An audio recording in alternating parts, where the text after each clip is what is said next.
All right, you guys. Thank you guys for coming to our summer show with Christina and Carfora. When I first saw her work, I knew I wanted to have her here pretty instantly, but I had to wait a couple summers. But we got her here, and it's a really interesting show. Don't forget that the way we do our shows here is a teaching gallery. We have an image list and an artist statement, all kinds of ways for you to learn about the artist in their absence. We have the reception for you to be able to hear the artist firsthand and then ask questions afterwards and maybe get some more insight firsthand. But the image list works with the number system that goes around the gallery with number that correlates to this list with the title, dimensions, medium, whatever information the artist thinks is interesting for you to see visually. And then, if you're interested in purchasing any of these, you can contact the artist. I'm not a broker, but we can go to Target and make a deal. The artist statement is a little bit of, in the artist's absence, what's going on that you'll hear in a second. But you always get more in-depth knowledge when you get to come to the opening reception and hear it firsthand. So I'll let her tell you her whole story, and if you have questions, feel free to ask them. Please remember to eat all that food that we have for you guys afterwards. It's here for you. Enjoy the show. Come often. Come every day that you get out of class or before class. And don't touch anything in here, please. Yeah, please go to the face page and do all that stuff. Like us. And that way you'll be invited to the other shows as well. We invite everyone on that method to come to the next show. Please sign in with your email. Only works if it's legible, so please be legible so we can transpose it. And I guess that's enough for me talking. I'll turn it over to Christina. So, thanks.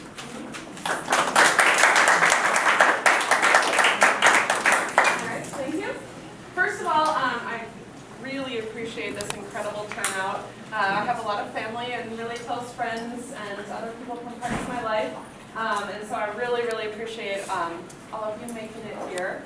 And I also appreciate the great university support and the student population here as well. Today what I'm going to be talking about, I'll tell you a little bit about myself, and then I'll go into a little bit of detail about several of the pieces in the show to kind of give you a little bit more of the background, the concept, sort of the educational portion of things. My name is, as we said, Christina Carfora. I was born and raised in Wisconsin, and I did my undergraduate degree at University of Wisconsin in Milwaukee, and then I've moved around a little bit, but part of my background also is an educator, and so I taught in Laramie, Wyoming, which was another, I like to have several adventures, as you'll continue to hear, hence the title of Wanderlust of the exhibition show. But I moved to Wyoming and I taught on the high school and the elementary level as well, but have always continued working mostly in ceramics, and then also, as you see, I've done the two-dimensional work and drawing as well. At that time, I moved to Houston, sort of got established here, and then I had the opportunity to move overseas to Indonesia, in Jakarta, and I lived there for about a year and a half. That is, I'll talk about that experience a little bit, but that's pretty much the inspiration for this entire exhibition. So when you see the work and everything, the majority of that is going to come back specifically to my experiences in Indonesia. The reason I entitled the show Wanderlust, though, is that other than my love for art, one of my other, I think obsessions might be a light word, is that I love to travel.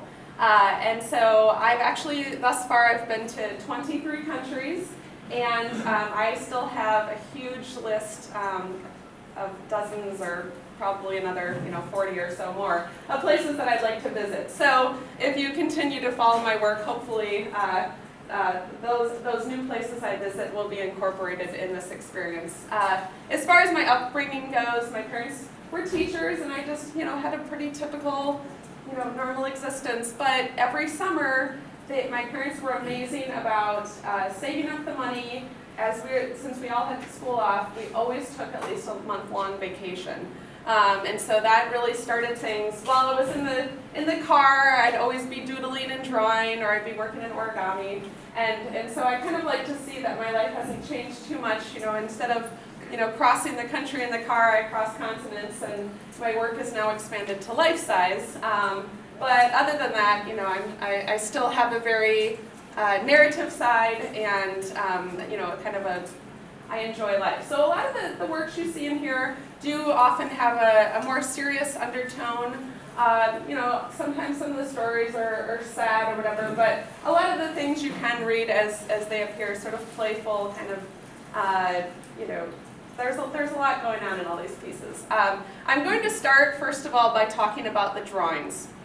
When I'm working in my studio, in general, even if I'm working on three-dimensional works, I always start with a drawing. And so it took until this point, this is actually the first time I've had all my drawing work in an exhibition with my sculpture as well, but it was always a part of the process. And so the way I work is I plan everything ahead. There's not a lot in the way I work, there's not a lot of decisions that happen later.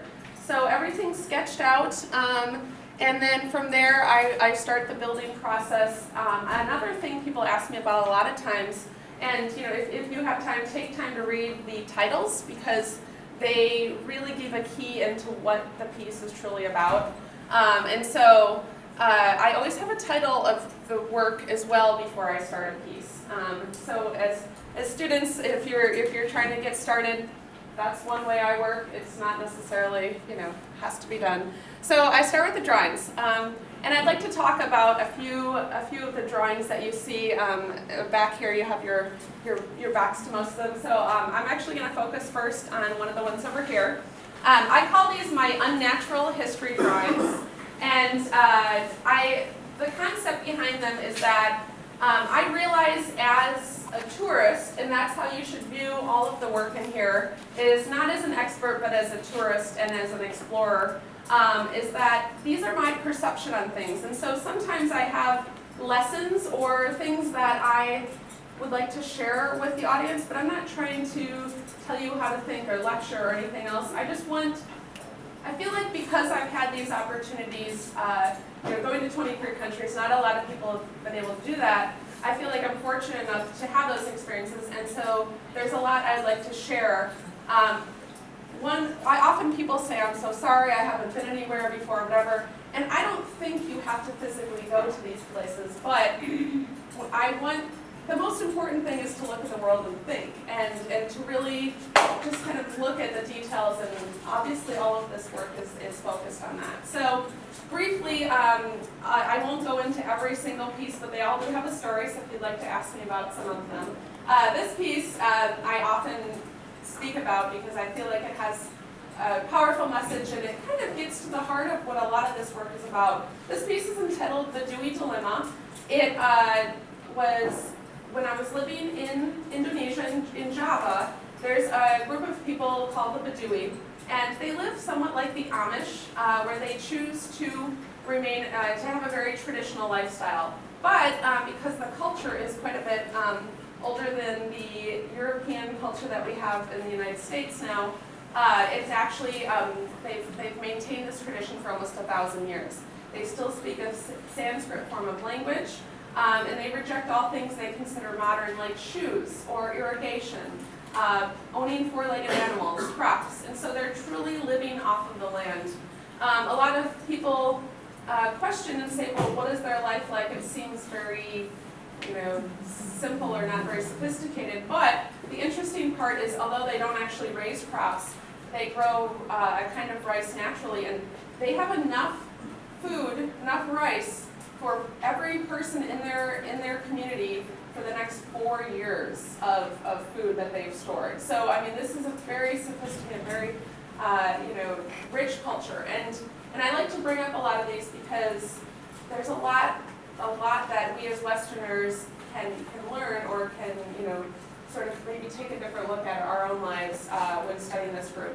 And so I had the opportunity to go in with anthropologists, and they were generous to have this question and answer time, and we were allowed to ask the Beduwi people any question we wanted about anything, and they wouldn't take it as a criticism, and they would answer it honestly, and they could ask us anything.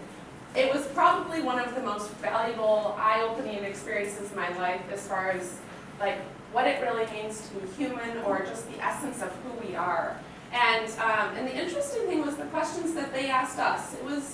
It was more about things like, what do you do with your garbage? And so we explained landfills and motor vehicles and how we transport them, and we have recycling, and they were just perplexed and dumbfounded because, you know, everything they have is natural, so they just throw it on the ground. And, you know, it's everything they take everything from Earth and it comes back. And then we said, well, you know, if you do litter, you get a $1,000 fine or $500. And they were actually like almost on the ground rolling laughing because they thought that astronomical amount of money, like more than they would make in their lifetime, just because you threw something on the ground. And it was funny because the group of people that I was with, we were all from different countries, just by chance.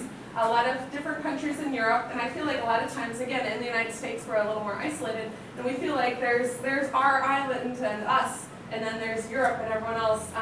And it was so funny because we felt like it was our duty as, you know, as the Westerners, we joined together and we were trying to explain this to them, and they weren't understanding what we meant, and we realized that the things that we were trying so hard to defend were a little ridiculous.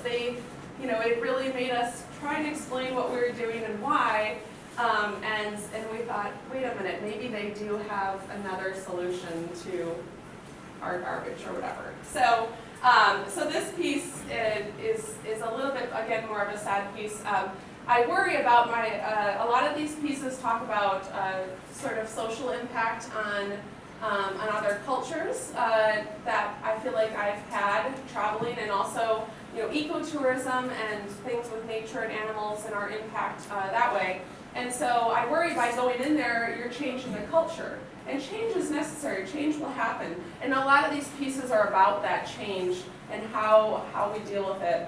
But this one, you know, I was wondering, you know, people ask about the dodo a lot. I use it as an extinct bird.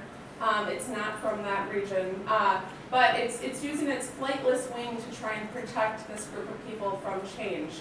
And while they were there, the anthropologist, they don't allow anyone in their inner area. And the anthropologist, he felt it was his moral duty to let them know that their secret world that they try to keep protected can be imaged by Google or satellites. And it sent them in this cultural alarm for months. The elders would talk, they didn't know what to do, they felt hopeless, and these things from outer space were invading what they, you know. So that's kind of what that piece is about.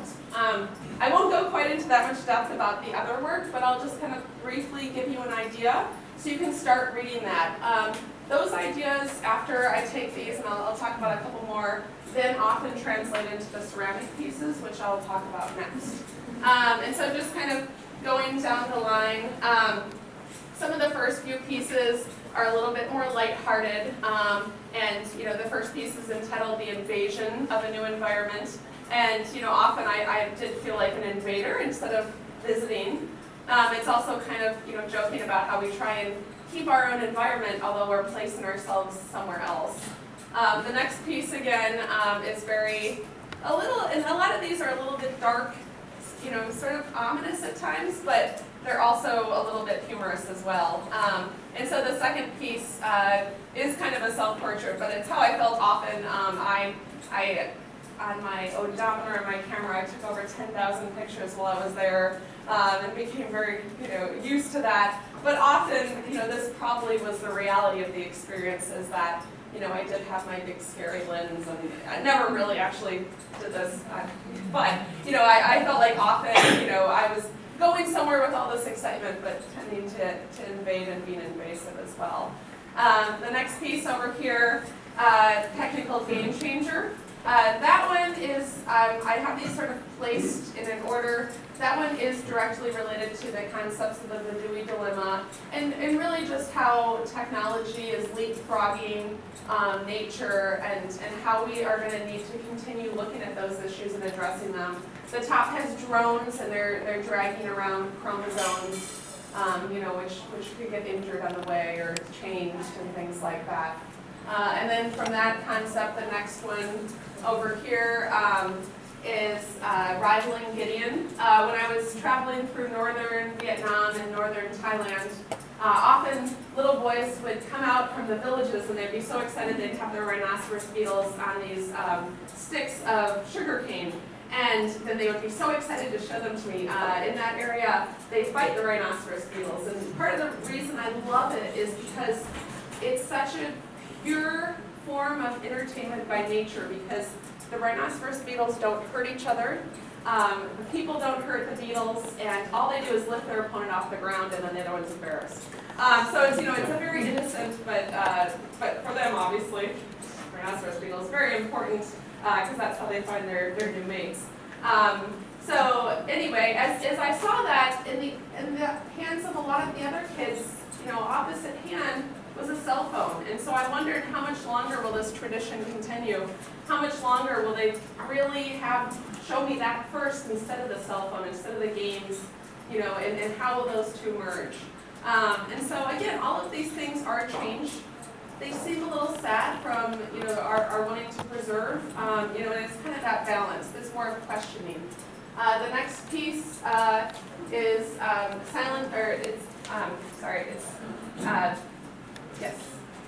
silencing the subaltern. That's what I started to say.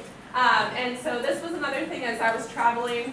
I wanted to get to, there's 14,000 islands in Indonesia, and I wanted to get to as many places as possible. But, I started wanting to get to the most culturally fascinating islands that were different from the others. And so it's kind of a little reminder, was I going there to actually get to know people as humans, or was I looking at them as specimens? And I chose the ball jar instead of a specimen jar because,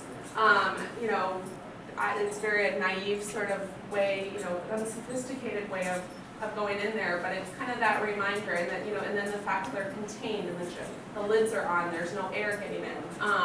And so that's what that drawing kind of references and explores.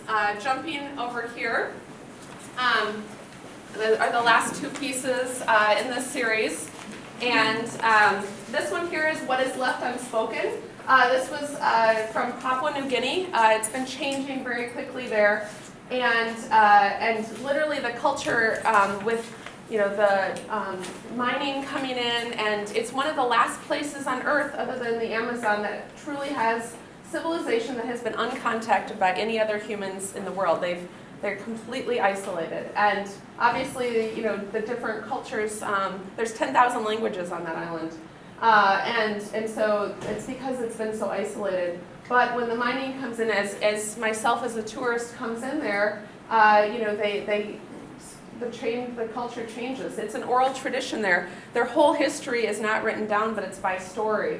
And all the young people, as we do, we want to go to the big city. We want, to be in the cool area.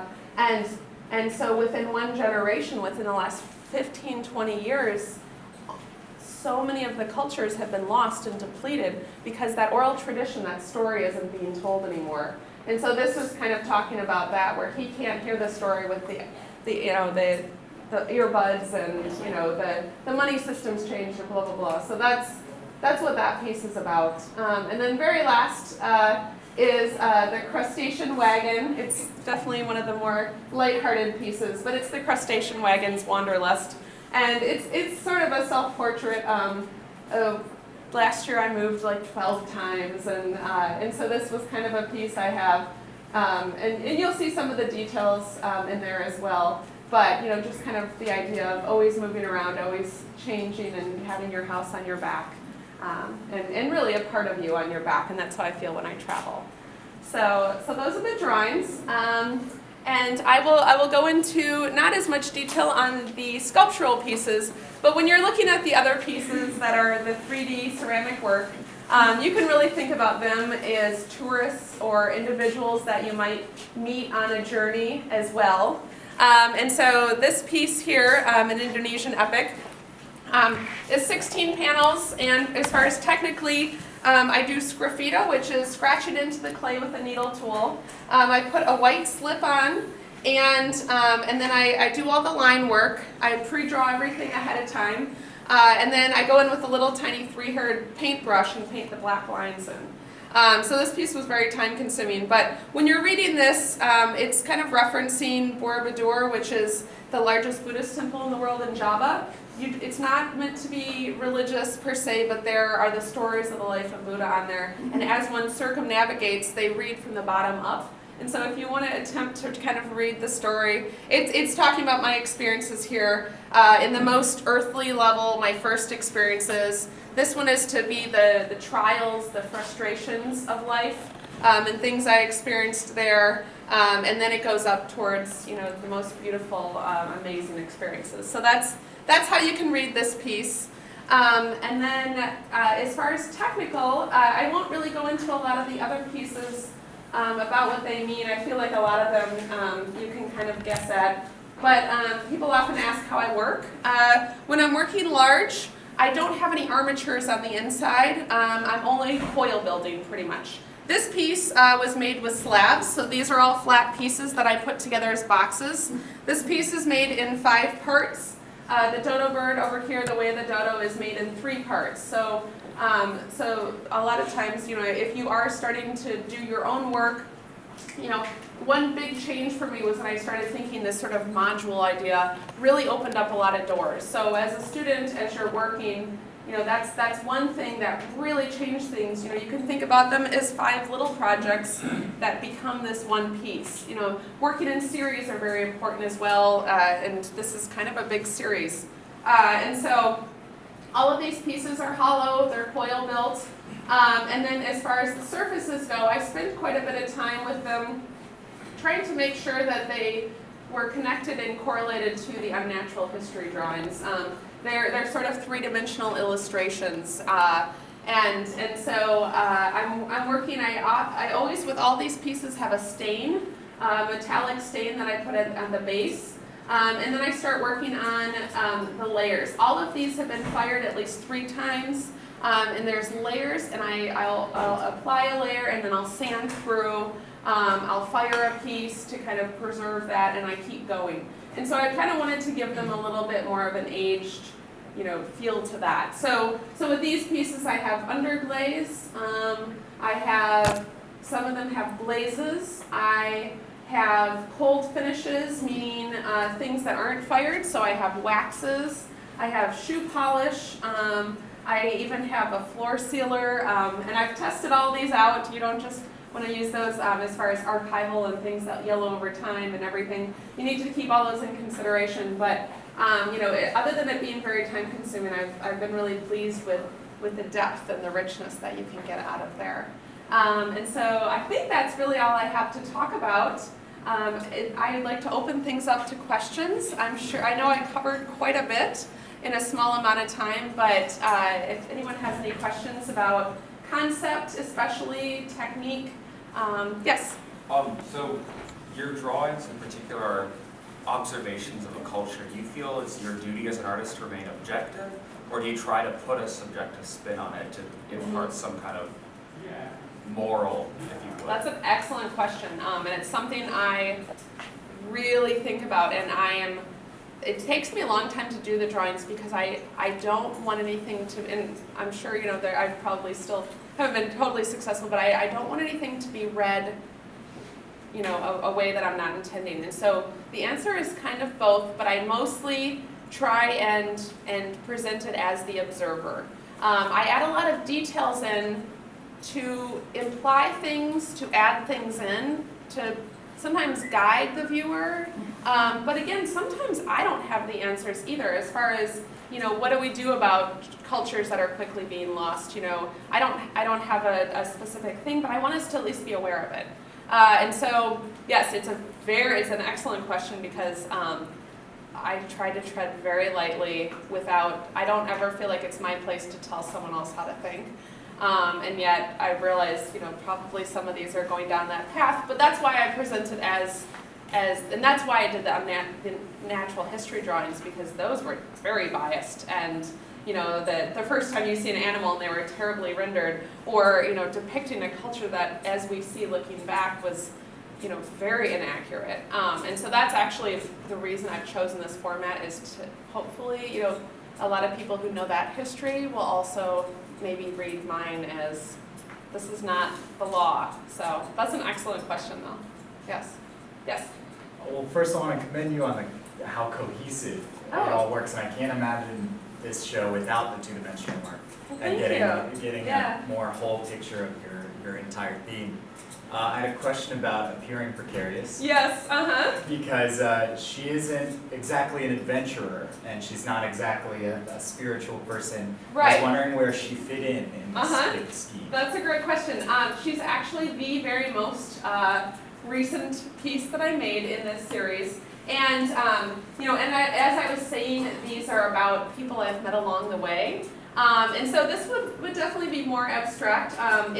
It was a very, one of the women who actually arranged a lot of these trips. This is her personality.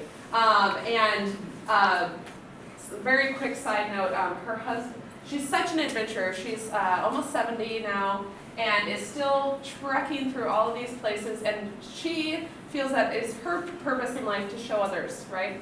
And so this is kind of scary, her husband, they were actually in the city, not out in they were just dealing with this snake bite sort of incident, and he almost died, and they're always putting themselves in these amazing positions. And so I didn't know how to reference those stories, but I also feel like you don't have to read any of that, and it's really about, she's balancing life, and it can tip over at any moment. But she's also winking, and she's got it. She knows what she's doing.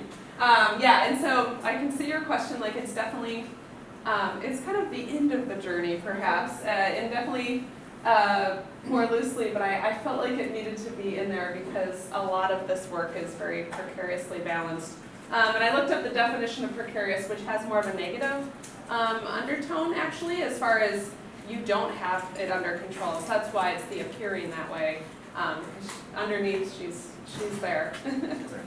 Thank you. Is this piece in particular representing you in some way? Cause I see you as a very liberal person and also very spiritual. Yeah. All the pieces, so I feel like this relates to you because of the nature, what's going on. Well, thank you. Yeah, it's all of the work. All of the work often ends up being somewhat of a self-portrait. That piece was part of the series, and I chose to render it that way to kind of bring things back to what I was saying through the drawings with the nature. She's the only one here who doesn't have her sight somehow impeded. I use, as you can see, all of the other pieces minus her have glasses, they have snorkel masks, they have things that change their vision. And that's something that I'm really interested in, or they don't have any vision, they have their eyes closed, they're introspective.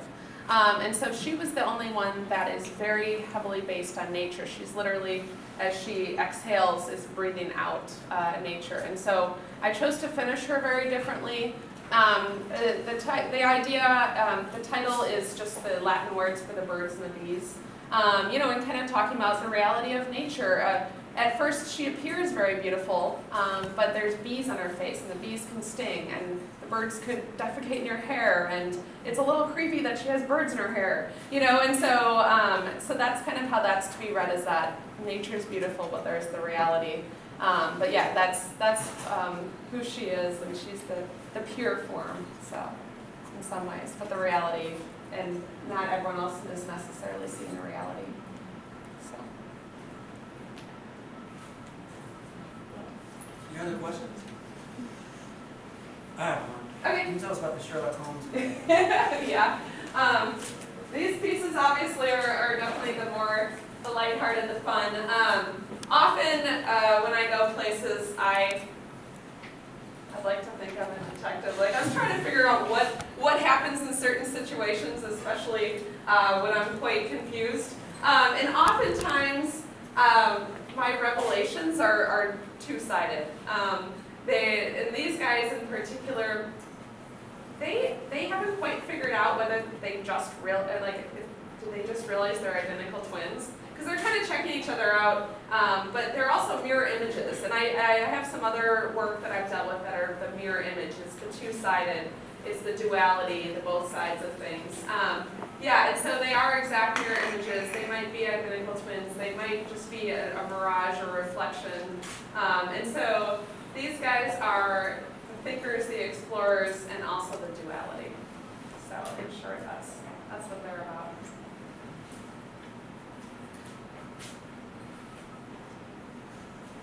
Any other questions? Can you tell us about this one? This piece down here? Yes. She is directly tied to some of the concepts of the Badui dilemma, and but she's also tied to the other drawings because it's just purely nature-based as well. And the piece is entitled "The Way of the Dodo," which is kind of a common phrase just about extinction. And so the idea with this one, the initial idea was that I was going to render a life-size dodo, and I read up on dodos. If you want to ask me anything, I have a lot of facts about them. But they were actually about 40 pounds, a little like American turkey size. So once I had started the project and realized that, you know, she was going to be completely consumed by the dodo, we have a youthful dodo here. But the idea was, I wanted, when I work life-size, I feel like you are interacting with the work emotionally.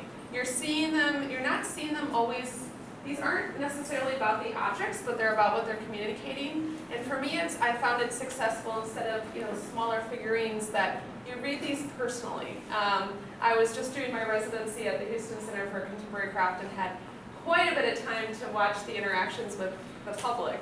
And they say her or she, or some of the high school students will want to like poke them or get kind of giggly. And I realized that's that effect, that's what they're communicating. So the idea was to bring the dodo and her to the life-size realm to really, people often say, oh, it's so cute, what a beautiful dodo, or you know, anything, and I say, yeah, but they're extinct now. And the animals that I choose to deal with only become extinct because of human interaction.